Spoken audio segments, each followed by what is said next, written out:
Hello students.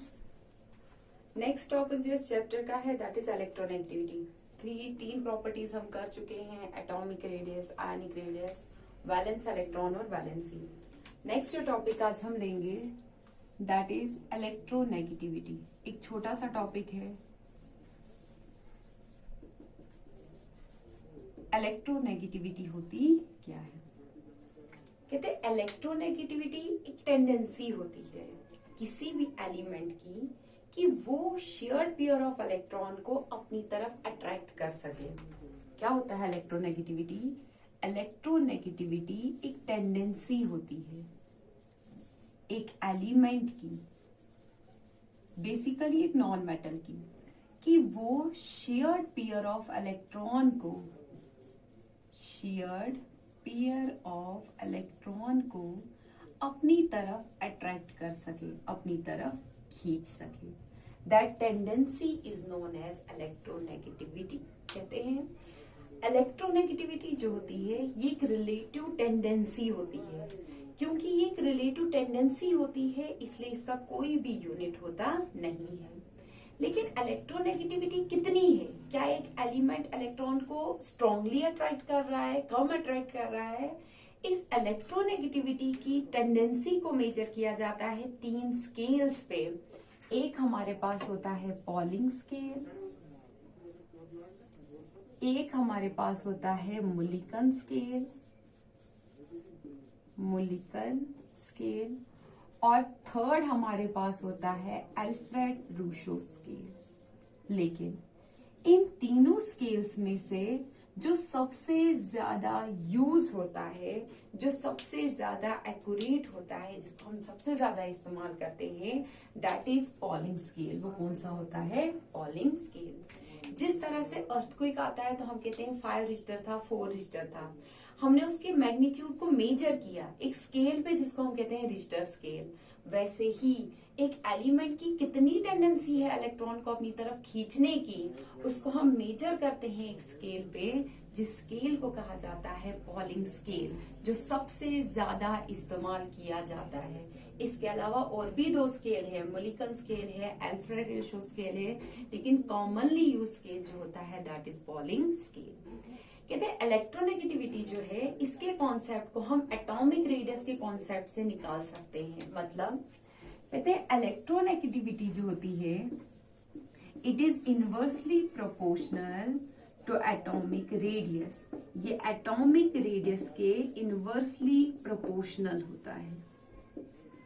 Electronegativity जो होती है ये एटॉमिक रेडियस के इनवर्सली प्रोपोर्शनल होता है। मतलब जितना एटॉमिक रेडियस बड़ा होगा उतनी इलेक्ट्रोनेगेटिविटी कम होगी, और जितना एटॉमिक रेडियस कम होगा उतनी इलेक्ट्रोनेगेटिविटी ज्यादा होगी। मतलब जितना एक एटम का साइज छोटा होगा उतना ही न्यूक्लियस से जो आउटर मोस्ट इलेक्ट्रॉन होगा वो दूर कम होगा, वो नजदीक होगा उसके। और जितना आउटर मोस्ट शेल, जितना आउटर मोस्ट इलेक्ट्रॉन न्यूक्लियस के नजदीक होगा उतनी ही न्यूक्लियस की अट्रैक्शन उस पे क्या होगी? ज्यादा। इसका मतलब उतनी ही उस न्यूक्लियस की अट्रैक्शन दूसरे एटम के इलेक्ट्रॉन पे भी क्या होगी? ज्यादा। लेकिन जितना साइज बड़ा होगा, न्यूक्लियस और शेल के बीच में डिस्टेंस काफी होगा, तो जब दूसरा एटम आएगा उसके इलेक्ट्रॉन को खींचना उसके लिए पॉसिबल कम होगा। इसका मतलब जितना साइज छोटा उतनी इलेक्ट्रोनेगेटिविटी ज्यादा, और जितना एटॉमिक रेडियस बड़ा उतनी इलेक्ट्रोनेगेटिविटी कम। इस पॉइंट से ही हम वेरिएशन को डिस्कस कर सकते हैं। अगर हम वेरिएशन को देखें down the group and along the period, तो एटॉमिक रेडियस का कॉन्सेप्ट हमारे पास है। एटॉमिक रेडियस के कॉन्सेप्ट से हम इलेक्ट्रोनेगेटिविटी का कॉन्सेप्ट आसानी से निकाल सकते हैं। मतलब हमने पढ़ा था कि as we move down the group, जब हम डाउन द ग्रुप आते हैं तो एटॉमिक रेडियस जो है वो बढ़ता है, atomic radius increases. Atomic radius के बढ़ने के साथ क्या होता है? जो एटम का न्यूक्लियस होता है वो शेल से काफी दूर हो जाता है, और जब वो दूर ज्यादा हो जाता है तो जो बाहर से दूसरा एटम आ रहा होता है उस एटम पे एक फोर्स ऑफ अट्रैक्शन एक्सर्ट करनी न्यूक्लियस के लिए क्या हो जाती है? मुश्किल हो जाती है। इसकी वजह से इलेक्ट्रोनेगेटिविटी जो है वो कम हो जाती है। इसका मतलब कि जब हम डाउन द ग्रुप आते हैं तो एटॉमिक रेडियस बढ़ता है, and if electronegativity is inversely proportional to atomic radius, इसका मतलब इलेक्ट्रोनेगेटिविटी जो होगी वो क्या हो जाएगी, कम हो जाएगी। Electronegativity decreases.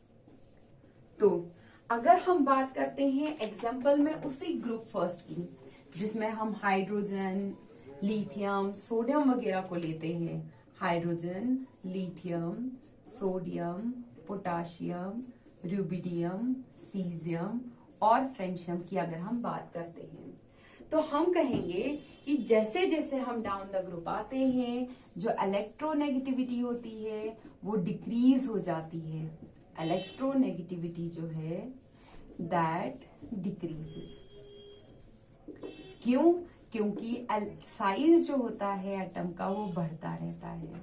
फॉर एग्जाम्पल, अगर हम वैल्यूज की बात करें तो हाइड्रोजन की इलेक्ट्रोनेगेटिविटी होती है 2.1, लेकिन जब हम लिथियम पे आते हैं तो इसकी इलेक्ट्रोनेगेटिविटी होती है 1.0। जब हम सोडियम और पोटाशियम की बात करते हैं तो 0.9। जब हम रुबिडियम और सीजियम की बात करते हैं तो 0.8, और जब हम फ्रेंशियम की बात करते हैं तो दैट इज 0.7। ठीक है, सॉरी 0.8, 8, 7 और 7। तो हमने देखा कि जब हम डाउन द ग्रुप आते हैं तो इलेक्ट्रोनेगेटिविटी जो है वो रेडियस के बढ़ने की वजह से क्या हो जाती है, कम हो जाती है। फ्रेंशियम हमारे पास रेडियो एक्टिव होता है, इसको हम उतना कंसीडर नहीं करते हैं। तो अगर हम फर्स्ट ग्रुप की बात करें तो सबसे कम इलेक्ट्रोनेगेटिव एलिमेंट जो है दैट इज सीजियम।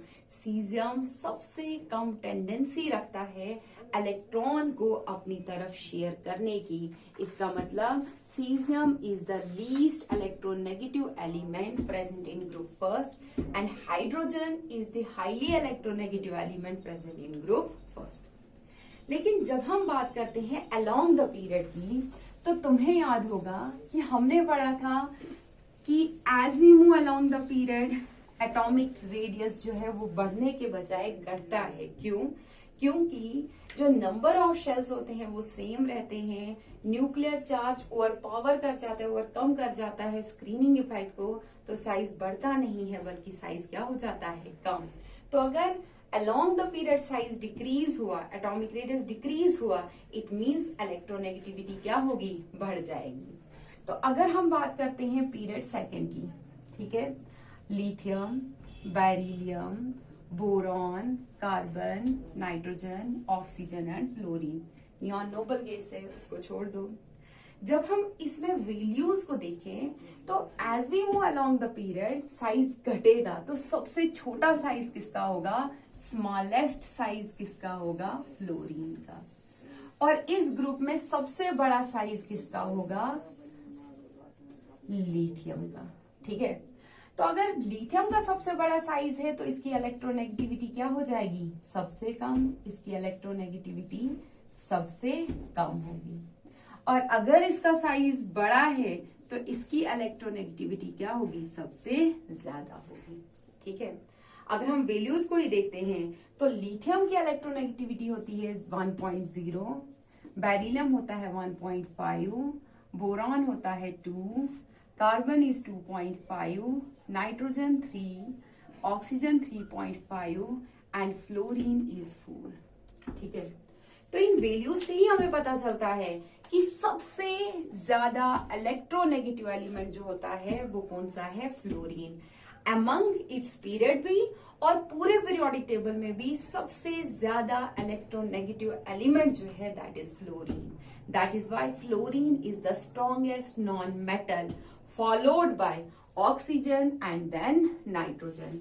तो अगर हमें इलेक्ट्रोनेगेटिविटी के बेसिस पे एलिमेंट्स को अरेंज करना हो, कभी ऑब्जेक्टिव में आया, तो सबसे ज्यादा इलेक्ट्रोनेगेटिव फ्लोरीन होता है, आफ्टर दैट ऑक्सीजन होता है, और उसके बाद कौन सा होता है, नाइट्रोजन। तो सबसे कम इलेक्ट्रोनेगेटिव पूरे पीरियोडिक टेबल में दैट इज सीजियम, और सबसे ज्यादा इलेक्ट्रोनेगेटिव एलिमेंट पूरे पीरियोडिक टेबल में दैट इज फ्लोरीन।